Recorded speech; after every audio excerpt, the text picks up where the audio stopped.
सिमलाको भिडभाडबाट केही पर जहाँ बाटोले पहाडलाई चुम्दै जान्छ, जहाँ जङ्गलको हावाले आफ्नै कथा सुनाउँछ, जहाँ शान्त ताल र मन्दिरको वातावरणले मनलाई रोकिदिन्छ।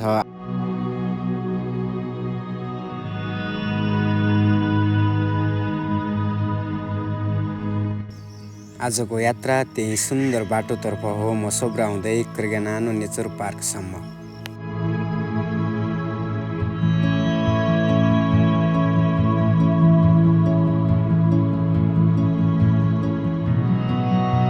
नमस्कार साथीहरू, म हुँ इब्राज। आज हामी सिमलाबाट मसोब्रा हुँदै कृगनानो नेचर पार्क घुम्न निस्केका छौँ।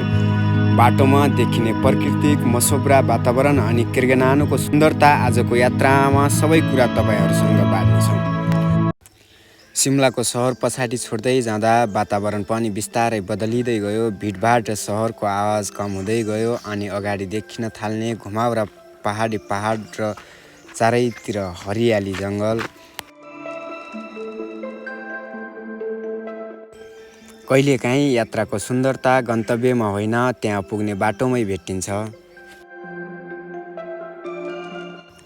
यही बाटो हुँदै हामी मसोब्रा आइपुग्यौँ। सिमलाबाट धेरै टाढा नभए पनि यहाँ आइपुग्दा वातावरण निकै फरक महसुस हुन्छ।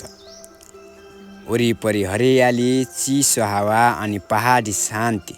समथिङ मसोब्रादेखि हामी 2-3 किलोमिटर अगाडि आएर चाहिँ यो तलाउ देख्न सकिन्छ। यो समथिङ 5-6 फिट गहिरो नै छ। यो तलाउ देख्न सकिन्छ, त्यो आनन्दको देख्न सकियो यहाँ चाहिँ होइन। यति नेचुरल छ यो होइन, त्यो देखाइनु पर्छ। तर अहिले मान्छेहरूको भिडभाड पनि त्यति देखिएन। तर यो मौसम मतलब आजभोलि यो बर्खाको समयमा मान्छेहरू धेरै देखिएन। तर नत्र भनेपछि यो ठाउँमा दिनको 100-150 जना पर्यटकहरू आएर यहाँ घुम्ने गरिन्थ्यो भन्ने कुरा हामीले यहाँको लोकल स्थानीय मान्छेहरूसँग बुझ्यौँ होइन। यहाँ हाम्रो साथमा दाइ हुनुहुन्छ र हेर्न सकिन्छ यो आनन्दको होइन, यो टक्क घुम्नलाई, बस्नलाई, माथितिर हरेक कुराहरू चाहिँ देख्न पाइयो।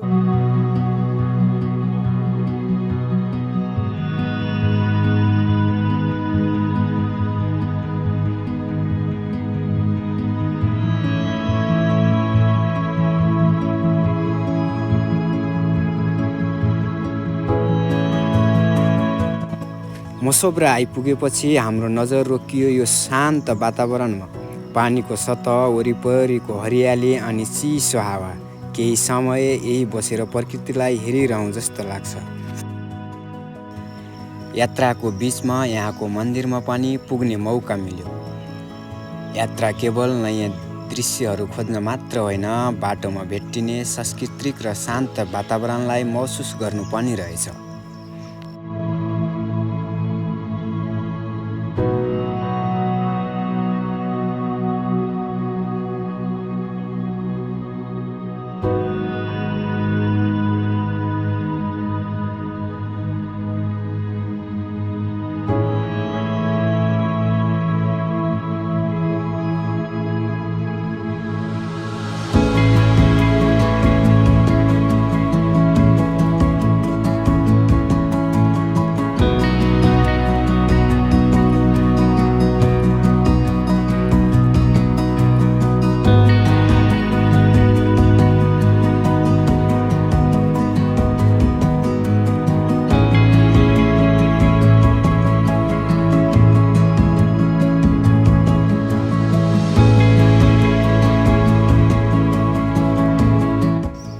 मसोब्राको यो सुन्दर वातावरणसँग केही समय बिताएपछि हाम्रो अर्को गन्तव्य थियो कृगनानो नेचर पार्क। अब बाटो अझै जङ्गलतिर मोडिँदै थियो।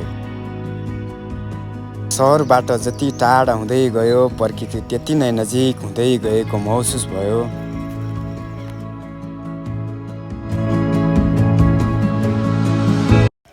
हामी कृगनानो आइपुगेका छौँ। यहाँ आउने बित्तिकै चारैतिरको वातावरणले मन तान्यो। अब भित्र गएर यो ठाउँलाई अलि नजिकबाट हेरौँ।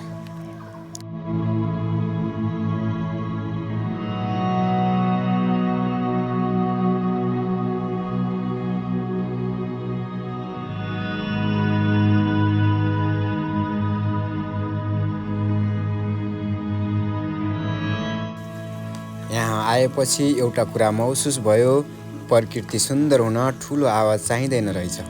यी अग्ला रुखहरू, चिसो हावा र जङ्गलको यो शान्त वातावरणले केही समयका लागि सहरको हतारो नै बिर्साइदिन्छ। सायद यात्राको असली मजा यही हो, नयाँ ठाउँ हेर्नु मात्र होइन, आफूलाई केही समय शान्त राख्नु पनि हो।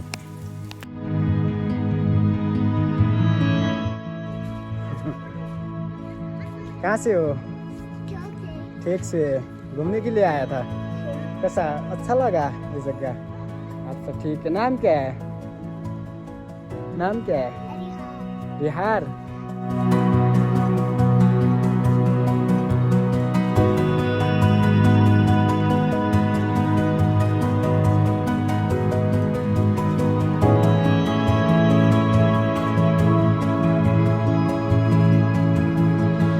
साँच्चीकै भन्नुपर्दा मैले सोचेको भन्दा यहाँको वातावरण धेरै शान्त र सुन्दर रहेछ।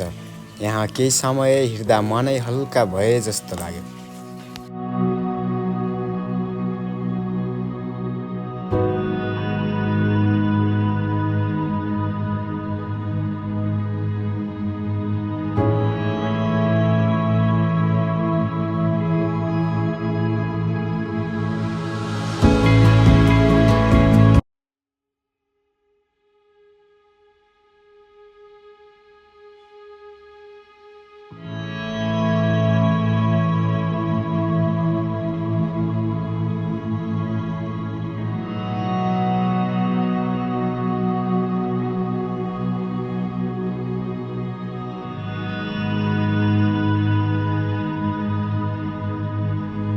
हामी चाहिँ अहिले यो ट्री हाउस छ है, यो चाहिँ देख्न सकिन्छ। यो रुखै रुखको रुख छ यहाँ बिचमा, र यहाँ चाहिँ काठको बनाइएको छ, देख्न सकिन्छ। यो रुखै हो, अटोमेटिक जमिनदेखि नै बनेको रुख हो है। यो चाहिँ उम्रेको रुखभित्र यसरी बनाइएको छ। यहाँनिर काठहरू बिछ्याएर देख्न सकिन्छ, यहाँनिर काठहरू बिछ्याएको छ, र यसरी चाहिँ ट्री हाउस एउटा रुखकै घर बनिरहेको छ क्या यहाँनिर चाहिँ होइन। यो देख्दा चाहिँ अचम्म लाग्यो। माथि चाहिँ ढुङ्गाहरूले छाइएको छ, माथि ढुङ्गाहरूले छाएको देख्न सकिन्छ। यसरी ढुङ्गाहरूले छाइएको देख्न सकिन्छ। यो रुख बिचमा छ होइन, अनि यहाँदेखि राम्रो राम्रो भ्यूहरू देख्न सकिन्छ। यहाँदेखि चाहिँ है यता तलतिर देख्न सक्यो।